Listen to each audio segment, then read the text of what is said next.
आप अपने भाषणों में 4-5 नेताओं का जिक्र करते हैं। सबसे पहले आप जिक्र करते हैं नरेंद्र मोदी का। नरेंद्र मोदी के जिक्र में आप जनता से पूछते हैं कि जब वोट पुलवामा के नाम पे दिया तो फिर शिकायत क्यों। दूसरा, आप कहते हैं वोट राम मंदिर के नाम पर दिया तो शिकायत क्यों।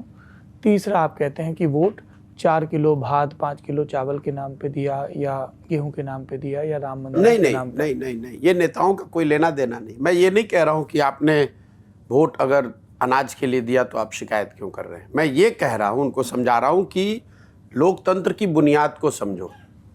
ज़्यादातर लोग, चाहे आप पत्रकार हैं, सामान्य लोग हैं, बुद्धिजीवी हैं, वो अपनी सारी ऊर्जा इसमें लगाते हैं कि वोट किसको दिया जाए, जबकि लोकतंत्र में ज़्यादा महत्वपूर्ण यह है कि वोट किस बात के लिए दिया जाए। तो जो मैं गिनवा रहा हूँ, जो 5 बातों की आप बात करते हैं, मैं लोगों को ये समझा रहा हूँ कि वोट चाहे आपने मोदी जी को दिया या लालू जी को दिया या नीतीश जी को दिया, वो महत्वपूर्ण नहीं है। जिस मुद्दे के लिए वोट दिया वो आपको मिला। तो अगर आपको अपने बच्चों के लिए रोजगार चाहिए, पढ़ाई चाहिए, तो उसके लिए वोट दो। और जो मैं बात अपनी कंक्लूड करता हूं कि अगर 100 रुपए की चीज़ 1 रुपए में बेचोगे तो किसी को बेचो, नुकसान तो होगा ही होगा।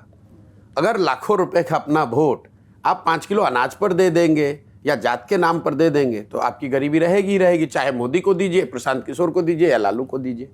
तो मैं लोगों को बस 2 ही मूल बात बता रहा हूं कि आपने जाति के नाम पर वोट दिया, आपने विचारधारा के नाम पर वोट दिया, आपने मोदी लालू नीतीश के नाम पर वोट दिया, आपने सब प्रयास सब कुछ करके देख लिया। एक बार हमारी बात मानिए और अपने बच्चों के लिए वोट दीजिए और अपने वोट की कीमत सही लगा लीजिए। ठीक बात है। हमें कोई गुरेज नहीं, आप मोदी को दे दीजिए वोट, आप दे दीजिए लालू को वोट, लेकिन लालू जी से, नीतीश से, मोदी से अपने बच्चों के लिए रोजगार मांग लीजिए। अगर वो रोजगार देते हो, अगर हम लोग के बच्चों के पढ़ाई की व्यवस्था करते हो, तो बिल्कुल आप उनको वोट दे दीजिए। मैं तो आपने देखा, मैं तो बार बार इस बात को 100 बार कहता हूं कि वोट जिसको देना है दो, लेकिन वोट अपने बच्चों के लिए दो, उसके रोजगार और पढ़ाई के लिए दो, और बाकी कोई चिंता की बात नहीं है। जो कोई भी आएगा सत्ता में, अगर आपने सौदा ठीक किया है तो आपका उसका लाभ मिलेगा ही मिलेगा।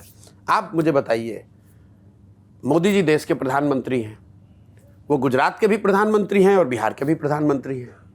गुजरात में आज ही वहाँ पर इन्वेस्टमेंट समिट हो रहा है, 20 बरस से हो रहा है।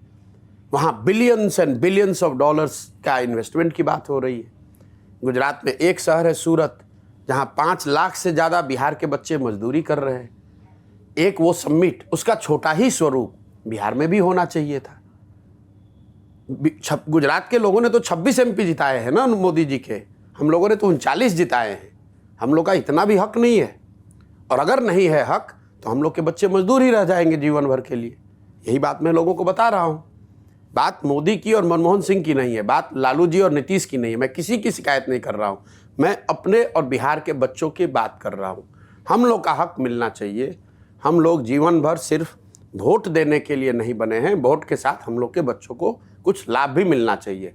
वोट सबसे ज़्यादा हम लोग से ले रहे हो, और हमारे बच्चे जब बाहर जा रहे हैं तो उसको बिहारी कह के गाली भी दे रहे हो।